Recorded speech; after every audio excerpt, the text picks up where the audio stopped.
अस्सलाम वालेकुम। उम्मीद करते हैं आप सब खैरियत से होंगे। अल्हम्दुलिल्लाह हम भी ठीक हैं। अल्लाह ताला हम सबको अपनी हिफ्ज़-ओ-मान में रखे, हर दुख बीमारी मौजी मर्ज़ से महफूज रखे। आमीन सुम्मा आमीन। और चलिए आज मैं यहाँ आपको बनाना जो सिखाऊंगी केले की खीर। और ये गरम भी सर्व की जाती है और इसे ठंडा करके भी खाया खाया जाता है। और जो कि बहुत आसान तरीके से बन जाती, बहुत लजीज बन जाती है। बच्चे और बूढ़ों के लिए बहुत लाजवाब है। तो ज़रूर बनाइए मेरे अंदाज से, मेरे तरीके से। चलिए बनाना शुरू करते हैं। बिस्मिल्लाहिर्रहमानिर्रहीम। यहाँ पर मैं आधा किलो मिल्क ले लूँगी। और यहाँ पर मैंने 1 गिलास मिल्क जो है कढ़ाई में डाल दिया था ताकि इसको मैं खूब अच्छा सा उबालूँ। और यहाँ पर जो मज़ीद 1 गिलास है इसको हम केलों के साथ ग्लेंडर कर लेंगे। और यहाँ पर चीनी जो डाली है मैंने हाफ़ कप डाली है।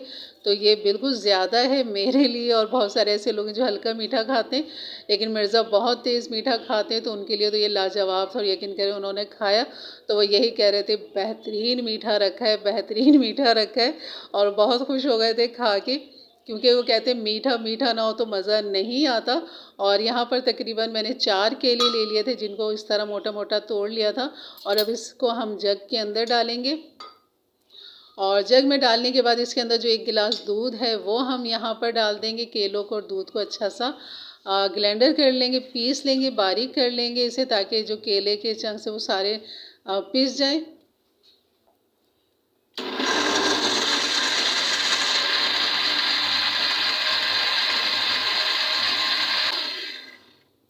तो खूब अच्छा से इसको पीसने के बाद बस इसको हम निकालेंगे और यहाँ कढ़ाई की तरफ आएंगे जिसमें चीनी डाली हुई है। और दूध को थोड़ा सा पका लेंगे ताकि थोड़ा सा ये ड्राई हो जाए। 5 मिनट इसको पका लेंगे। उबाल आने के बाद इसके बाद फिर हम यहाँ पर जो हमने केले का मिक्सचर बनाया है दूध के साथ, वो यहाँ पर हम फिर इसके अंदर डाल देंगे। तो इस तरह सारा लिक्विड जो है केले और दूध का वो यहाँ पर डालने के बाद बस आपने फिर चमचा चलाते रहना है, मिक्स करते रहना है। और इसमें फिर भी कुछ मतलब कि केले रह गए थे जिनको मैं बाद में मैश करती जाऊँगी आहिस्ता आहिस्ता, क्योंकि जैसे कि अभी नज़र आ रहे हैं कढ़ाई के अंदर, तो ये बिल्कुल रह जाते हैं क्योंकि ज़्यादा दूध होता है तो उस वजह से केले अच्छे से नहीं पीसते। और यहाँ पर जो है बस इसको अच्छा सा मिक्स करेंगे, गोल गोल घुमाते रहेंगे, साइडों से चेक करते रहेंगे। और यहाँ पर जो है बस इसको अच्छा सा हमने पकाना है केलों को। और पकाने के बाद जो हमने यहाँ पर जो मज़ीद डालना था, यहाँ छोटी इलायची जो कि मैं यहाँ डालना भूल गई थी, लेकिन मैंने फिर डिश के अंदर डाल दी थी छोटी इलायची पिसी हुई। और आप देख रहे होंगे कि मैंने यहाँ पर जो है केलों के जो चंक्स रह गए थे उनको मैं चमचे की मदद से उठाती जा रही हूँ और इसको खूब अच्छा सा मैच करती जा रही हूँ। यहाँ मैंने चख के भी देखा मीठा कितना है, तो मीठा बहुत था। तो मैं कहा चलो मिर्ज़ा के लिए ही बना रही हूँ, तो ज़ाहिर है वही शौक़ से खाते हैं, तो मीठा मीठा होना चाहिए उनके लिए। तो यहाँ पर जो है आप मज़ीद इसमें फ्लेवर देने के लिए बनाना कस्टर्ड जो आता है वो 1 टेबल स्पून घोल के भी डाल सकते हैं, ताकि और अच्छी थिकनेस से आ जाए और जायका फ्लेवर आ जाए। लेकिन मैंने नहीं डाला, वो ऑप्शनल है, अगर आप डालना चाहें तो ज़रूर बनाइए, उस तरह भी बहुत अच्छा लगता है। क्योंकि यहाँ पे जो दूध हम पकाते हैं केले के साथ, तो आप देख रहे होंगे दाना दाना सा बन गया है।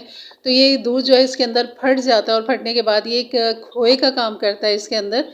तो इसलिए अगर आप इसमें कस्टर्ड 1 टेबल स्पून घोल के डाल देंगे, या कॉर्नफ्लोर 1 टेबल स्पून, मैंने कॉर्नफ्लोर डाला था जो नहीं वीडियो में रिकॉर्ड नहीं हो सका, तो इस वजह से मैंने आपको बता दिया कि इसमें कॉर्नफ्लोर 1 टेबल स्पून मैंने घोल के डाल दिया था।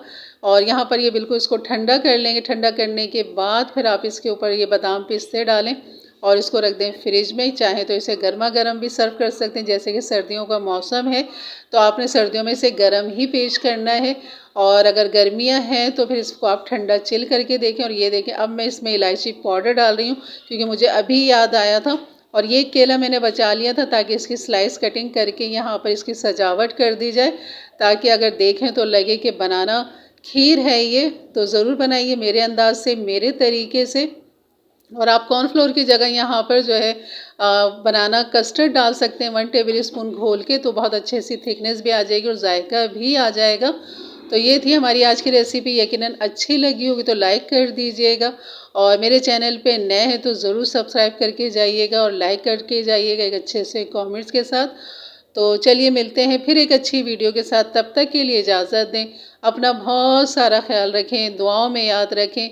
अल्लाह हाफ़िज़। और ये मैं आपको दिखाती हूँ कि जाते जाते आपको चख के भी दिखाती हूँ, इसकी थिकनेस आपको दिखाती हूँ कितनी है। ठंडी होने के बाद ये इतना थिक हो जाएगा। तो ये बेहतरीन है, कलर भी बेहतरीन है। चलिए मिलते हैं फिर एक अच्छी रेसिपी के साथ, तब तक के लिए अल्लाह हाफिज़।